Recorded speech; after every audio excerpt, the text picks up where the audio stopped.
What's up? My name is Matt and this is Hidden Light, and today we're doing something a little different. We're going to talk about spotting platinum palladium prints. For those of you who've put the time and effort and blood and money and sweat and tears into making a platinum palladium print of your own or having one made, you know that there's a lot that can go wrong. There's problems in the negative, problems in the paper, problems in the chemistry, problems in the emulsion, all kinds of things that lead to you having to retouch your prints. And it's very common, actually most prints get retouched in one way or another that leave this lab. Platinums do, silvers do, even sometimes some of the color prints do. So what we're gonna do today is kind of walk you through the different sort of, I guess, types of spotting that I do on platinum palladium prints, what those look like, and the techniques that I use to achieve them. The first thing we'll do real quick is just show you what I'm using, because it's really not that interesting, difficult, or expensive. So the first thing you need is a scrap of the paper that your image is printed on. All of the prints we're going to be spotting today were printed on Arche Platine, which is a lovely paper. It's easily my favorite to work with. And so I have just a random scrap, and you can see from all these random brush marks that I've used this for a bunch of spotting in the past. That's what it's for. When it gets too full of brush marks, I'll get a new one. You need a ruthlessly tiny brush. We're talking double-aught brush. The closer to the tiniest brush you can get, the happier you're going to be for spotting. And kind of honestly, the longer your spotting takes, the happier you're going to be. So this is a tiny little brush. And then I've got this sort of box where everything lives, and it's full of watercolor pigments. The ones that I really use the most often are black, which in this case is ivory black, which is the center or whatever. This one is by Winsor & Newton. It's the Ivory Black Series 1 AA.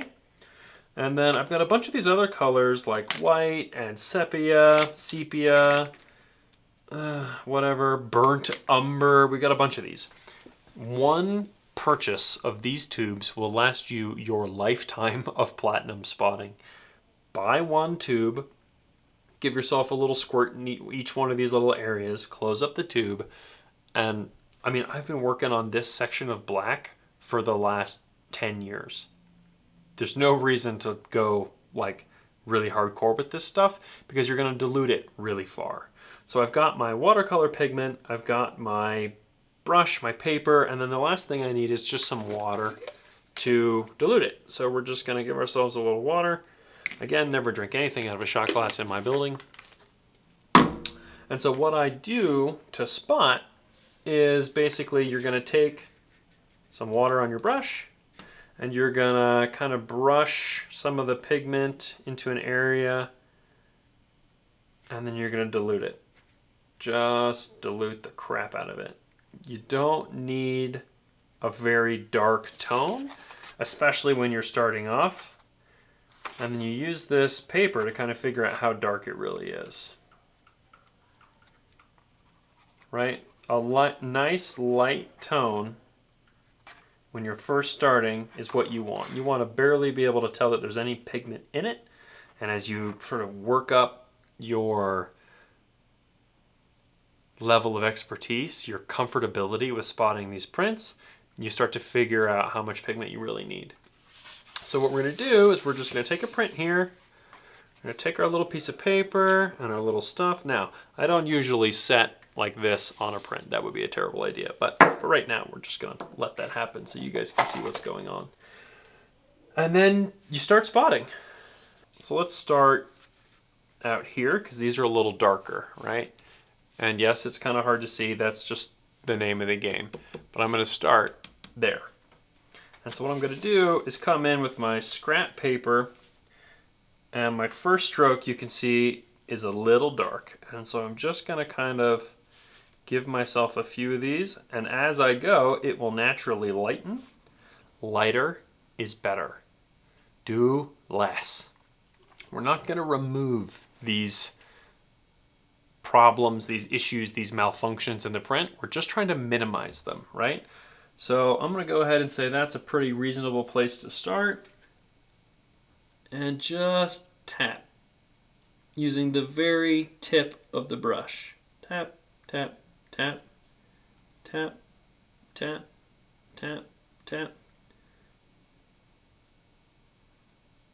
And if you've got the right pigment and the right amount of it on your brush, you'll see this stuff just disappear before your very eyes. And if you've got too dark of a pigment, you'll see little black spots or dark spots appearing on your image, and that's bad. Stop, dilute things down a little bit, and go back. So those guys I'd say are taken care of. There's another one right here. Tap, tappity, tap, tap, tap, tap, tap, tap. Right, just minimizes it. It makes it less apparent. Then there's another one up here. This could be part of the image. I'm not super sure. I know this is a much lighter tone, so I'm going to go ahead and add a little bit more water to my brush.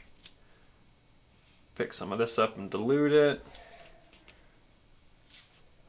And just tap, tap, tap.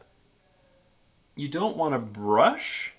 You just kind of want to give yourself dots that break up the continuous tone of whatever the problem is.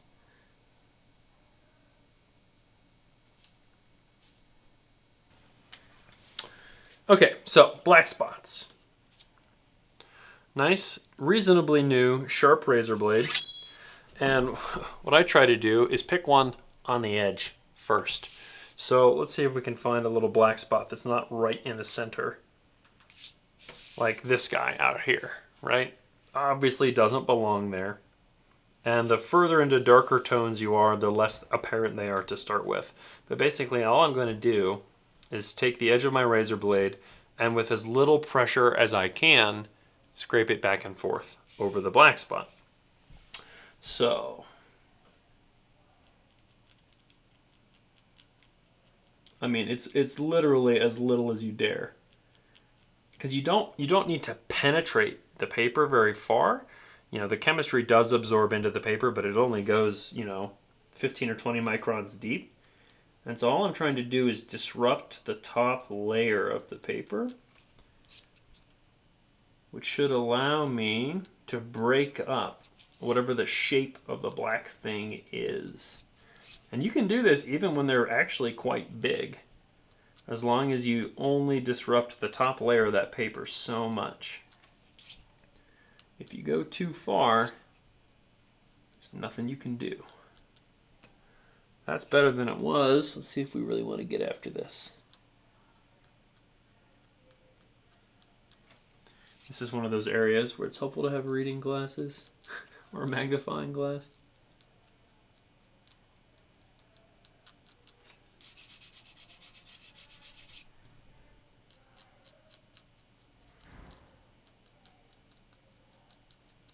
And you may be able to see that I'm essentially creating a small white spot in here. That's fine, because I can always spot it back down, as long as I don't ruin the texture of the paper too bad.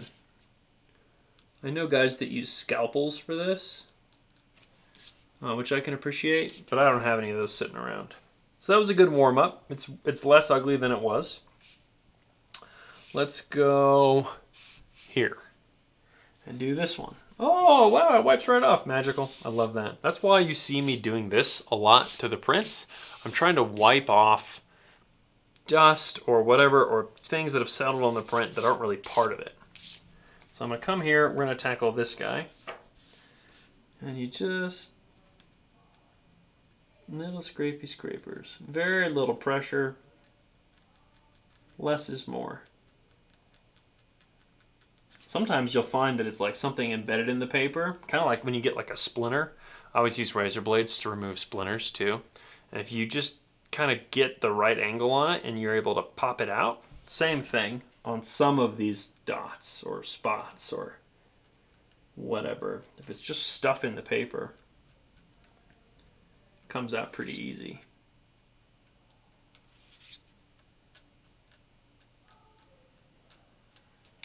And once I figure I've made it a little bit better, what I'm going to do is I'm actually going to come in, and instead of using the point of the blade, I come in and I use kind of the flat of the blade to smooth out the texture of the paper and make it all a little bit more even. So there's another one up here. There. So same thing, just Kind of go long ways at it.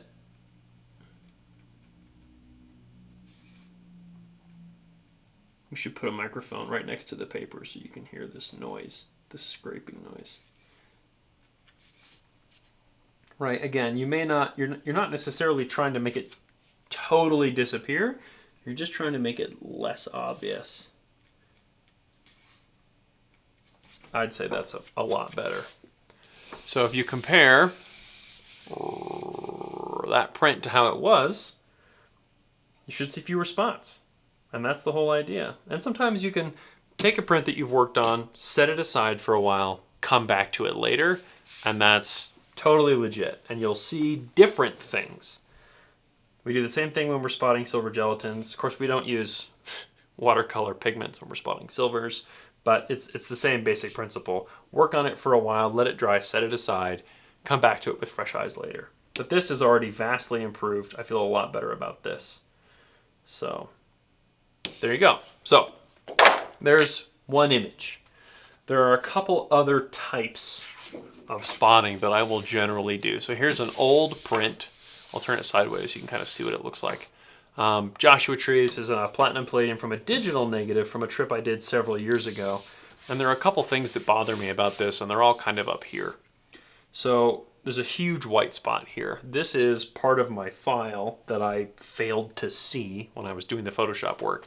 So we're going to spot that down just to sort of tone match and make it less ugly. And then there was a frickin' piece of dust or something on my negative up here. So we're going to go after both of these. Now this is a reasonably large spot, and I'm using it as a warm-up to another image where there's this tragically large thing in the bottom of this. So I like to give myself sort of an escalating level of spotting so that as I move up in the world, I'm sort of prepared for the level of spotting I'm getting myself into. So let's see. I wouldn't usually set this on a print, but this print's kind of like whatever. So we're just going to do that, right? So you can see I've got a little bit of liquid down here, and it's not particularly dark. I'd rather do a little bit less to start and then see where it leads me. So, right, that's definitely not as dark as I'm going to need, but I'm going to start there. And just kind of, again, I'm not brushing. Just giving myself a little tappity tap tap texture here.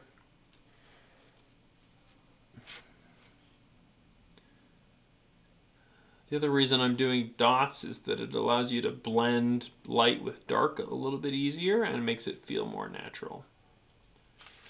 So we'll do that. We might come in here a little bit and just tap these down out of paper white.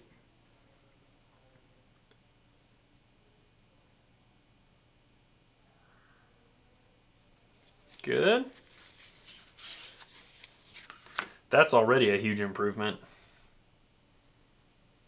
I might go a little darker, so what I'm going to do is grab water, and then I come in here and just kind of swirl across the undiluted pigment and get myself a little section of dark. And then you can see these are much darker.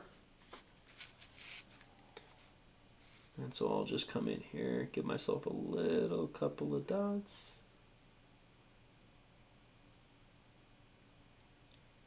A tree texture like this makes it really easy because I can hide all kinds of shenanigans in there.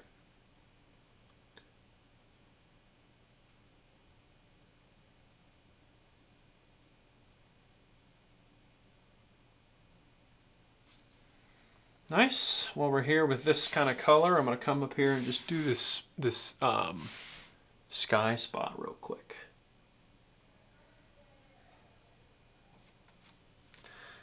Let that dry down a minute.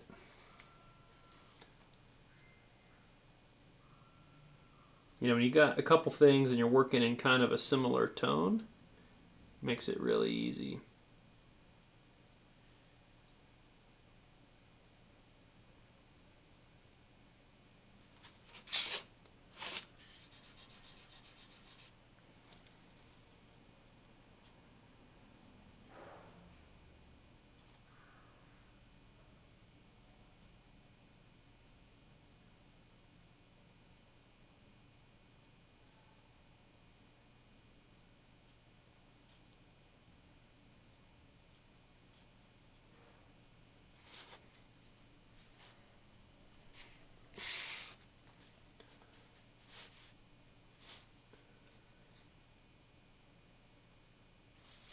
And again, you may have seen how that dried basically back to the same white that it was earlier, like only just a tiny bit darker. So I get my brush wet again and I come back at it again. And just rinse and repeat as many times as you need to, taking it down by just a few percent at a time is plenty.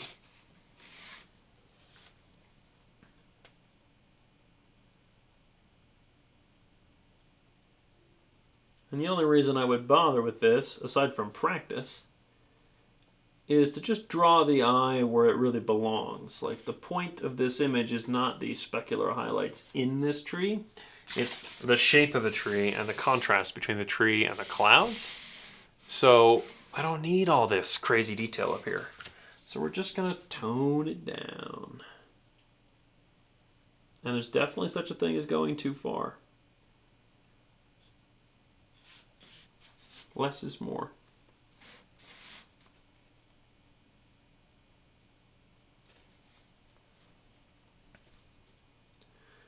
And then the longer you sit with it, the more you're going to see.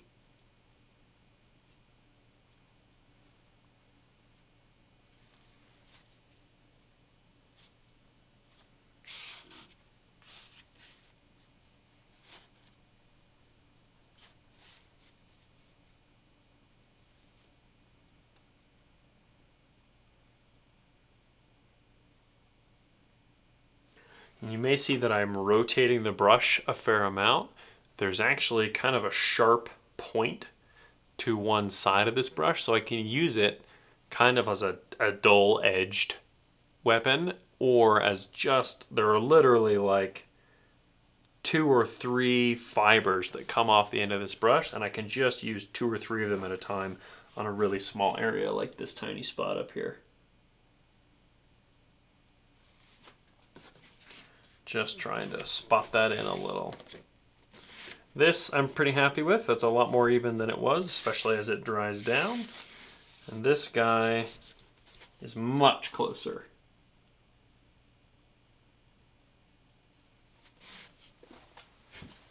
Just taking a little bit at a time. Take an hour to do one print. No big deal, might as well. We'll be here all day. Yeah, I feel a lot better about that one. So that was like the good warm-up, right? Removing these distracting highlights. Nothing else in this print that I necessarily want to go for, so we'll set him aside. Now we'll really go for it. This is a tough one. So if you may have seen in a recent lab time or what we're printing video, because this image is in both, there's this really obnoxious highlight going on down here in this image, and I'm gonna see if I can make it be less apparent, right? And I'm not gonna be able to make it go away, but I'm just trying to make it less obvious. So my goal here is to get a reasonable tone match to the rest of the foreground. And then try and just work my way into it just a little.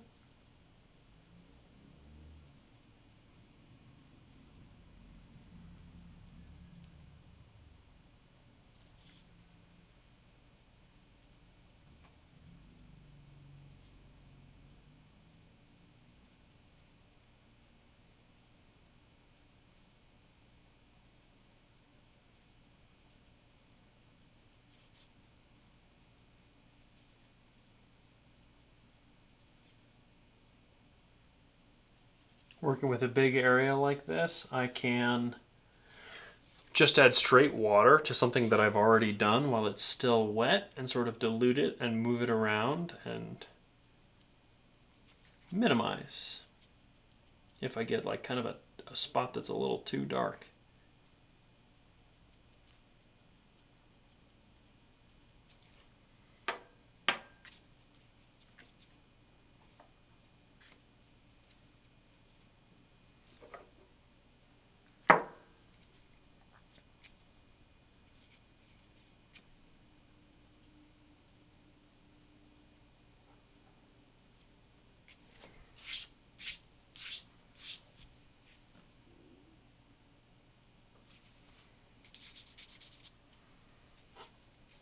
The hardest part is waiting for, something you've been working on to dry a little.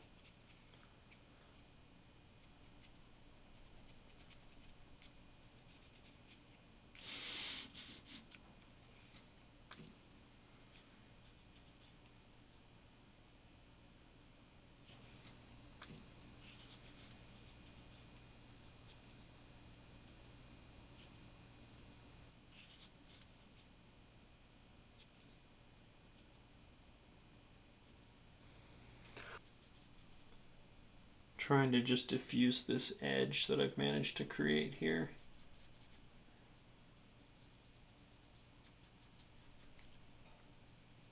Probably won't work.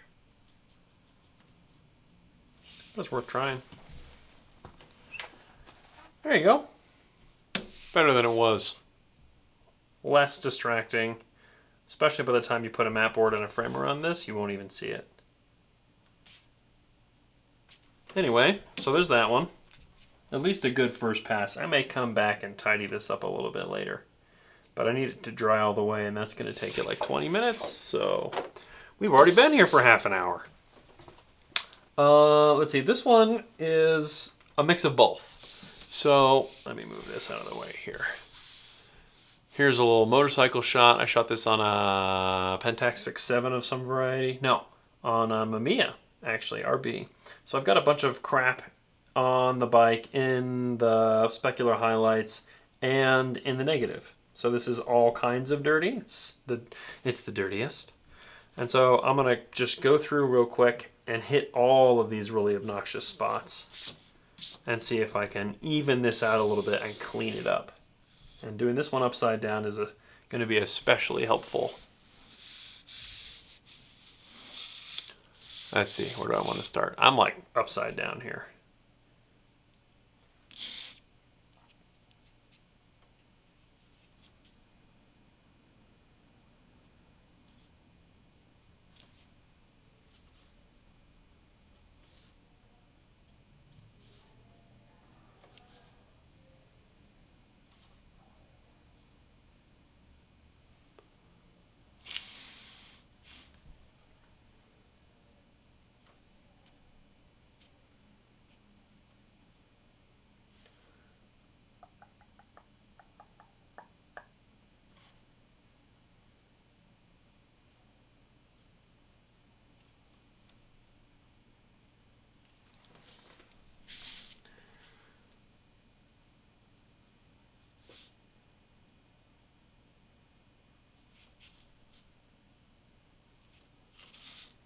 Getting a lot better.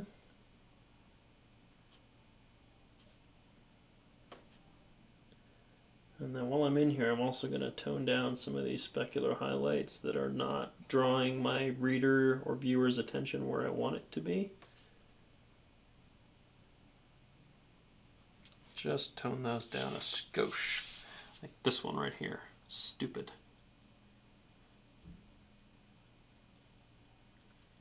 And I could have done that in Photoshop, but I didn't for whatever reason. Probably because I didn't see it. A lot of problems in prints like this, you don't really see it till it's been printed.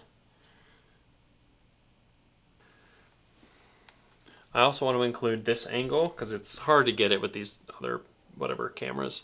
So we're just gonna get you down in here, down and dirty with what I'm working on. There's a good spot right there.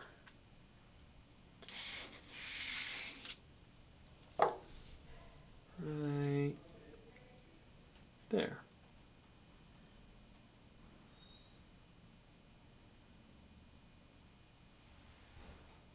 Wow, iPhone does a surprisingly good job of that.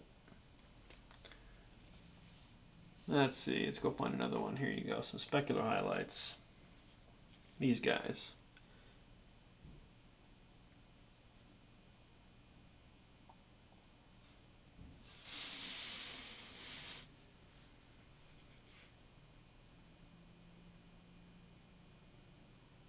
I don't know if you can see on the iPhone, but like this is the blunt side of the brush.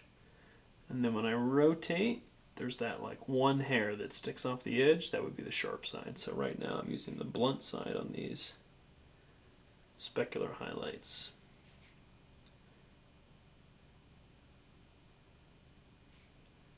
Let those dry down a little. Kind of look over the print, see what else you see. There's one right there. Sharp side.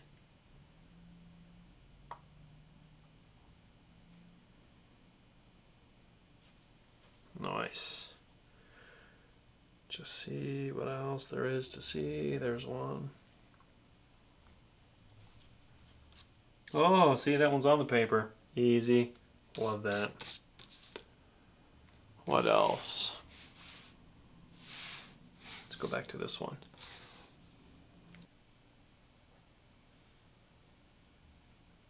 Oh, yeah. And I do have a tendency to start with the lighter tones, right? The stuff that we did in the tank, and then work my way down to the blacks because it's easier to add pigment to your brush than it is to remove it. So